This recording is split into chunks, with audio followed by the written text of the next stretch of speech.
Narito na ang latest sa teleseryeng Batang Quiapo. Grupo nila Bong nagpaplanong patutumbahin si Tanggol. Sa muling pagbabalik kulungan ni Tanggol, napansin agad ito ng mga kaibigan ni Bong. Agad nila itong ipinaalam kay Bong kaya naman pinagplanuhan nila kung paano mapatamba si Tanggol.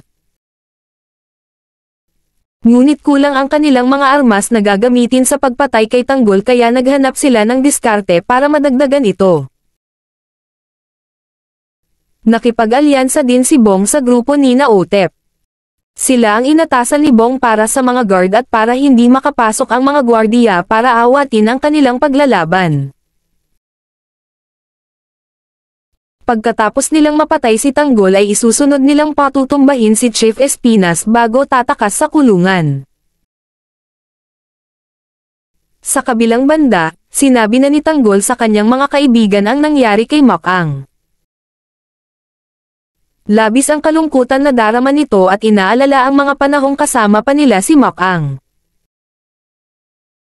Abangan ang iba pang kaganapan sa teleseryeng Batang Quiapo, subscribe na at hit the notification bell para updated ka. Maraming salamat!